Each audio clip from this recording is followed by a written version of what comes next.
Welcome back to the 2016 North American International Auto Show. And I'm being joined by Akshay Anand from Kelley Blue Book. How are you today? I'm well. How are you, Jason? Very good. So talk to me about this year's show. What are your overall thoughts? I think it's an interesting show for two reasons. One, there's more passenger cars than we normally see. As we know, the industry has been SUVs and trucks, for at least a couple of years now. And then there are some great stories with luxury and design. I think a lot of the luxury we've seen this show has been very elegant, very well styled, and I think that's really going to attract consumers as luxury continues to be hot. So, a couple of the examples, I think the Volvo S90 is a wonderful, pivot off the Volvo XC90, which just won Truck of the Year. I think the XC90 was fantastic. It also won an award from KBB for Best Tech. And I think if they can continue that success with the S90, they're going to really start to recover and do some good things with Volvo. I think the Buick Avista concept was possibly the most beautiful thing at this show. Honestly, it's whether it goes into production remains to be seen. But if that's the styling direction Buick is going to take, I'm a fan. The Lexus LC is awesome. It was a nice surprise for everyone, designed to compete with the Mercedes-Benz SL in that category. So a little more premium, a little higher price, but I think that it looks beautiful. I would love one. Infiniti, the Infiniti Coupe, the Q60, I think that's another great entry, a little more affordable than something like the Lexus LC. Just really, really nice. I mean, if you sit in the car, there's like premium stitching all around. Just some really, really nice things in luxury. All right. Now, we also have the Honda Civic here. Yep. Won the North American Car of the Year this year, and if I'm correct, it also won a Kelley Blue Book award.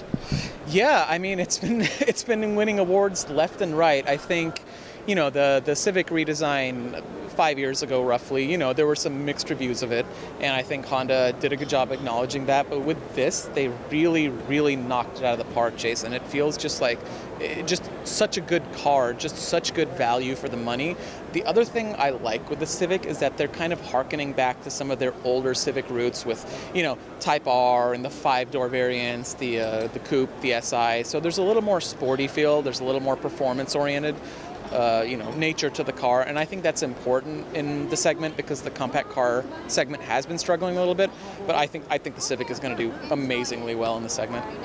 Now, we're here in the Chevrolet display, and this year they brought their Cruze hatchback and their Bolt EV, which was previously released.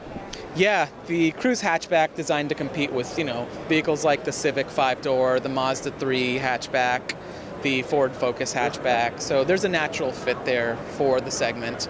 The Bolt, I think, is potentially one of the most important, if not the most important vehicle here for a couple of reasons.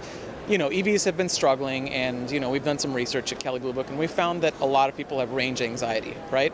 It's longevity of the vehicles, it's range anxiety, a little bit of infrastructure. The Bolt solves two things, which is pricing and range anxiety in large part, right? Because, after incentives, they're saying it could be around 30,000, low 30,000s.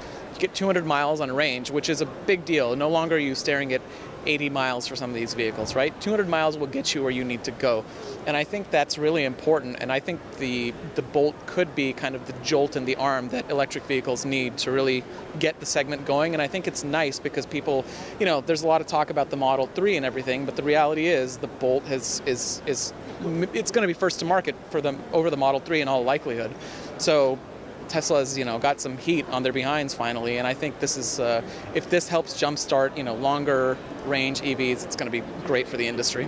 Now, speaking of the EVs, I walked by the Audi booth, and they have their hydrogen fuel cell car there. What are your thoughts on that one?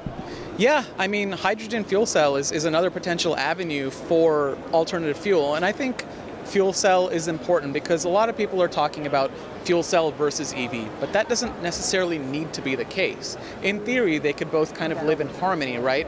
And I think the takeaway from the Audi fuel cell and some of the other fuel cells we've seen is automakers are thinking about these things, right? And in 5-10 years' time, who knows where we're going to be, but the reality is that there's going to be more than just combustion engines, right? So I think it's good that Audi is looking at fuel cell. They've already, they have some e-trons out. The VW group as a whole has stated they're looking into electrification quite a bit. So I was actually pleased to see a fuel cell vehicle because I think I was expecting EVs from the VW group for the most part. Okay. Now, there are some talk that the Las Vegas CES show is now the first auto show of the year, even though this was traditionally that. Yeah, I was at CES for 4 days last week. Number one, it's a zoo. But if you look at the direction cars are going with technology, cars are, who knows, in 5-10 years, the car could be another device for a lot of people, right? So CES is becoming more important. If you look at the keynote speeches there, over half of them are automotive executives and CEOs, right? And I think as cars get more connected, as technology just keeps progressing faster and faster, CES it's a huge deal now, and it's just going to become a bigger and bigger deal. You even have companies doing reveals at CES that they're not doing at auto shows. So it's a big deal already. All right. Now, I was at a conference yesterday, and there were some analysts talking about how car sales are going to go down due to car sharing and autonomous vehicles and multiple people riding in cars. I mean, that may happen in the future. I mean, that's not a 2016 thing, I don't think. I think the pace of growth is going to slow a little bit, but barring, economic collapse or anything, 2016 should be a good year. But, there's truth in the long-term future that automotive is going to change, right? But I think the nice thing is that automakers are aware of that. You look at, the GM and Lyft deal, for example, right, that they just announced. Automakers are thinking about that, and that's smart. The reality is, okay, GM's partnering with Lyft. Sure, if we're all taking Lyft vehicles around, that's great, but Lyft still needs those vehicles, right? And let's say GM is an exclusive supplier, those Lyft vehicles are going to be driven a lot more than, my vehicle or your vehicle. So if those Lyft vehicles are doing, hundreds of thousands of miles within a few years' time, those are going to need to be cycled out continuously. So there's still avenues for automakers. They just have to be kind of smart about the future. Right. Now, as far as this Detroit show goes, there were some automakers who did not show up this year. We have Jaguar, Land Rover, Mini, and Bentley. What does that say about the show here? I think, there's different focuses on different shows, and maybe those automakers felt that Detroit wasn't their focus. Detroit is traditionally, it's a, maybe truck or SUV heavy, domestic heavy, if you will, and maybe they felt those avenues weren't that appropriate. The funny thing is, there's a lot of luxury at the show.